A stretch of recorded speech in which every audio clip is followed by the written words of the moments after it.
नहमदुहु व नुसल्ली अला रसूलिल करीम अम्मा बाद फ़अऊज़ु बिल्लाहि मिनश शैतानिर रजीम बिस्मिल्लाहिर रहमानिर रहीम। हॉल में मौजूद तमाम मोतबर शख्सियात, अज़ीम वालिदैन और मेरे अज़ीज़ बच्चों, अस्सलामु अलैकुम व रहमतुल्लाहि व बरकातुहू। गुलों में रंग भरे बादे नौ बहार चले, गुलों में रंग भरे बादे नौ बहार चले, और चले भी आओ कि गुलशन का कारोबार चले। शुरू अल्लाह के नाम से जो निहायत मेहरबान है, रहीम है। अल्हम्दुलिल्लाह, ये ऐलान करते हुए बड़ी मसरत हो रही है कि दक्नी मोमिन जमात अपनी आन बान शान के साथ अपने पुरवकार तरीके से एनुअल एजुकेशन एक्सीलेंस अवार्ड का 23rd इवेंट सीजन मना रहा है। जोरदार तालियां। बहुत ही कामयाबी की बात है। देखिए, हम मंजिलों को तय करते करते 23वें दर्जे पर आ चुके हैं। हम अपने प्रोग्राम का आगाज उस रब्बे कायनात के नाम से करते हैं जो हर शय पर कादिर है। मैं तिलावत कलाम रब्बानी के लिए दावत सुखन देती हूँ अफरा बिन्ते उसामा, जो सफ़ा स्कूल की तालिबा है, और हस्सान इब्ने सऊद को कि वो स्टेज पर तशरीफ फरमाएं।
आसमानों और ज़मीन के पैदा करने में और रात और दिन के आने जाने में यकीनन निशानियां हैं अक्ल वालों के लिए। वो लोग जो जिक्र करते हैं अल्लाह का, खड़े होकर और बैठकर अपने पहलुओं के बल और गौर व फिक्र करते हैं आसमानों और ज़मीन की तख्लीक में और कहते हैं, ऐ हमारे रब, इन्हें पैदा किया तूने, ये सब कुछ बेकार, तू पाक है हर ऐब से, बस बचा ले हमें आग के अजाब से। ऐ हमारे रब, बेशक तू जिसे दाखिल कर दे आग में और तू यकीनन तूने रुस्वा कर दिया उसे और नहीं है जालिमों का कोई मददगार। ऐ हमारे रब, बेशक हमने सुना एक पुकारने वाले को जो ईमान की मुनादी कर रहा था कि ईमान लाओ अपने रब पर, तो हम ईमान लाए। ऐ हमारे रब, हमें माफ कर, हमारे गुनाह दूर कर दे, हमसे बुराइयां और हमें मौत देना नेक लोगों के साथ। ऐ हमारे रब, और दे हमें वो जिसका तूने वादा किया और हमसे अपने रसूलों पर हमें रुस्वा न करना क़यामत के दिन, बेशक तू वादे की खिलाफी नहीं करता। मैं इन दो तालिबात को, इन दोनों बच्चों को इनाम देने के लिए आवाज़ दूंगी अनवर साहब को कि वो स्टेज पर तशरीफ ले आएं और अपने दस्ते मुबारक से इन बच्चों को इनामात से सरफराज करें।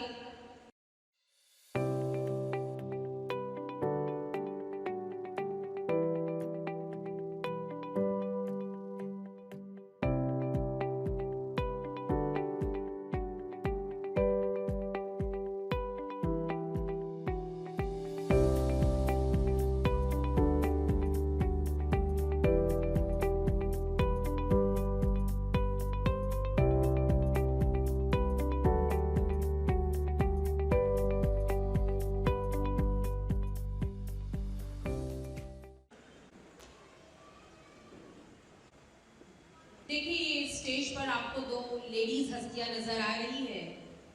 अगर जब तक आप इनका तारुफ नहीं जानेंगे तो आपको कैसे पता कि भाई बोलने वाला कौन है।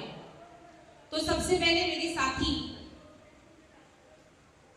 रेशमा तबरेज मोमिन, आप गुज़िश्ता 12 साल से कुरैश नगर कुर्ला में कुरैश नगर वुमेन वेलफेयर सोसाइटी के नाम से एक एनजीओ का अदारा चला रही है, जिसके तहत औरतों और बच्चों में मुफ्त में इंग्लिश, कंप्यूटर और सिलाई सिखाती है और बेगरज होकर आप खिदमत अंजाम दे रही है।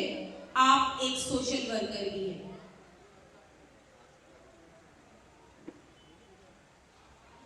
अस्सलाम वालेकुम। शुरू करते हैं अल्लाह के नाम से। रब्बी इश्रह ली सदरी व यस्सिर ली अमरी व अहलुल उक़दतम मिन लिसानी यफ़क़हू क़ौली। आप सबका इस तकनी मोमिन जमात के इस प्रोग्राम में तहे दिल से शानदार इस्तकबाल किया जाता है। सबसे पहले मैं अपनी कुलीग, अपनी साथी का आपके सामने तारुफ पेश करना चाहूँगी, जिन्हें हम दोनों का आप जो काफ़ी टाइम से देख रहे हैं। इनका नाम है नाज़मा बेगम फरीद मियाँ कोटवाल, जो Kambu Jafar Suleman girls high school and junior college में पिछले 19 साल से एज अ प्रोफेसर अपनी खिदमत अंजाम दे रही है और कई दहाइयों से, कई सालों से तकनी मोमिन जमात से जुड़ी हुई है और यहाँ निज़ामत के फ़राइज़ अंजाम दे रही है। इसी के साथ प्रोग्राम को आगे बढ़ाते हुए यहाँ कुछ चीज़ें हमारे पास आई हैं जिनका जिक्र करना ज़रूरी है। एक जनहित केंद्र के बारे में आपको जानकारी दी जाती है। जामा मस्जिद बॉम्बे मुंबई नंबर 2 में जामा मस्जिद के पास जनहित एक सेंटर है जहाँ pre and post matric scholarship दी जाती है। साथ ही EBS, EBC, SC, ST और OBC स्कॉलरशिप्स भी वहाँ दी जाती है। स्टेट एंड सेंट्रल गवर्नमेंट की स्कॉलरशिप्स अगर किसी बच्चे को चाहिए तो वहाँ से वो उसकी तफसीलात दे सकते हैं, मदद दे सकते हैं। साथ ही बेवाओं को और स्पेशल मतलब यतीम बच्चों को भी वहाँ से मदद मिलती है। जनहित केंद्रीय अदारा जो है जामा मस्जिद बॉम्बे में कायम है। आप वहाँ से ज़रूरतमंद इस्तेफादा हासिल कर सकते हैं। दूसरा एक और जो यहाँ पे आपने पैम्फलेट देखे होंगे अंग्रेजी नाम से, ये एक अदारा है जो फ्री नहीं, यहाँ पे ऑनलाइन इंग्लिश स्पीकिंग कोर्स और पर्सनालिटी डेवलपमेंट कोर्स आपको ऑनलाइन सिखाएगा। इनकी एक कुछ फीस वगैरह भी है, तो जो बच्चियाँ या बच्चे जिनके पास टाइम है, घर बैठ के उस टाइम को यूटिलाइज करना चाहते हैं, सही इस्तेमाल करना चाहते हैं, इस अदारे से जुड़ सकते हैं। अब मैं एक शेर आपके सामने अर्ज करती हूँ कि दरो दीवार ही जीनत है उसी को देखो, दरो दीवार ही जीनत है उसी को देखो, मैं तो बुनियाद का पत्थर हूँ नजर क्या हूँ। ये शेर मैंने अर्ज किया है हमारे मुंबई जमात के सदर जनाब अब्दुल रज़ाक साहब कोतवाल की खिदमत में। बहुत सारे हमारे ऐसी शख्सियात है हमारी जमात में जो कुछ पर्दे के सामने और पर्दे के पीछे से जमात को जो है जीरो से हीरो बनाने में बरसों से अहम किरदार अदा कर रही हैं। इनमें से अब्दुल रज़ाक साहब भी एक बहुत ही तारीफ शख्सियत है, तो मैं उनसे गुजारिश करती हूँ मैं स्टेज पर तशरीफ लाएं और हमारी जमात के ताल्लुक से हमारी जमात की एक तारीखी झलक यहाँ पर लफ्ज़ों में बांध कर पेश करें। अब्दुल रज़ाक साहब प्लीज़। अस्सलामु अलैकुम व रहमतुल्लाहि व बरकातुहू। नहमदुहु व नसल्ली अला रसूलिल करीम, अम्मा बाद। गुज़िश्ता 1998 से ये जमात का प्रोग्राम होता जा रहा है। तो इस इब्तिदा में सिर्फ चंद बच्चे थे, अब हम आप लोगों के सामने लगभग 100 से 125 बच्चों को इनामत दिया जाएगा। और ये सब काविशें जो है मेरी अकेले की नहीं है, एक टीम वर्क है। इसमें अनवर भाई है, रियाज भाई है और बहुत से जो हमारी मधुमी जो इस वक्त अल्लाह को प्यारे हो गए, नूरू भाई है, इस्माइल रहमान जी साहब है और बहुत से लोग थे जो आज सब दुनिया में नहीं है। हम दुआ करते हैं कि अल्लाह ताला उनकी मग़फ़िरत फरमाए, उनको जन्नतुल फिरदौस में आला मकाम अता फरमाए। और ये जो इदारा चल रहा है, ये ज़कात को जमा करके हम तकरीबन 60 बेवाओं को हर महीना वजीफ़ा देते हैं। तकरीबन एक बेवा जो है 8,000 रुपया सालाना वजीफ़ा उसको मिलता है। तो इस तरीके से लगभग 5-5.5 लाख रुपया उस पर खर्च होता है। और हम जो मुस्तहिक बच्चे जो होते हैं उनको इंजीनियरिंग में जो बच्चा अगर पढ़ रहा है तो उसके लिए 10,000 रुपया देते हैं फ़ीस के तौर पर, और जो इंजीनियरिंग में नहीं है तो उसको 5,000 रुपया देते हैं। ऐसे भी 25 से 30 बच्चे ये बम्बई जमात की तरफ से दिए जाते हैं। और इसी तरीके से हमारी कुर्ला यूनिट, हमारी बांद्रा यूनिट, वो भी अपने तरीके से इतने ही रकम को उनकी इआनत करती है। ये जो इआनत हम करते हैं इसकी वजह ये रहती है कि हमारे कोई बच्चा जो तालीम से महरूम नहीं रहे, इसके लिए हम ये कोशिश करते हैं।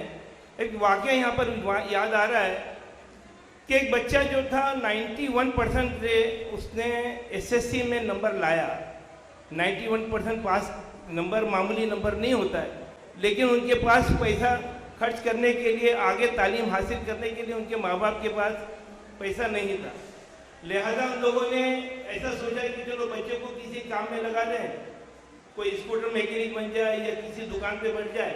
उसको 7 या 8,000 रुपये की तनख्वाह मिल रही थी। माँ बाप बसीर थे कि भाई उसको किसी भी तरीके से हमारे घर की अर्निंग शुरू हो जाए, उसको वो काम धंधे पे लगा दे। हम लोगों ने उनसे रिक्वेस्ट किया और बोला कि चलो, हमने अपने ताल्लुकात की बुनियाद पर मेस्को वालों से बात किया। अल्हम्दुलिल्लाह मेस्को वालों ने उस बच्चे को एडॉप्ट किया। आज वो बच्चा 1,60,000 रुपया माहाना इंजीनियर बन के पूना में कमा रहा है। ये इसी तरीके की कोशिश है और हम चाहते हैं कि हमारा हर बच्चा जो है ना तालीम की वजह से अपनी तालीम को रोक ना सके। तो यही सब हमारी काविशें हैं। हम आपसे इल्तिजा करते हैं कि आप अपनी ज़कात का ज़्यादा से ज़्यादा हिस्सा हमको देखें कि हमारे पास फंड जनरेट करने के लिए कोई और जगह नहीं है, हमारे पास कोई सोर्सेज नहीं है। हम जो भी करते हैं ज़कात के पैसे से करते हैं। कुछ अतियात आते हैं, अतियात से ये प्रोग्राम वगैरह हम करते हैं, लेकिन ज़कात से हम सिर्फ बच्चों की, जो मुस्तहिक बच्चों की ही मदद कर सकते हैं। लिहाजा हम आपसे इल्तिजा करते हैं कि हम कैसे भी हमको रमज़ान में या उसके बाद जब भी आप ज़कात निकालें या अपनी सूद रकम किसी को देना हो तो ज़कात जमात को दें, ये इल्तिजा करते हैं। और इसके अलावा इस प्रोग्राम को कामयाब बनाने के लिए ये दूसरा मरहला है।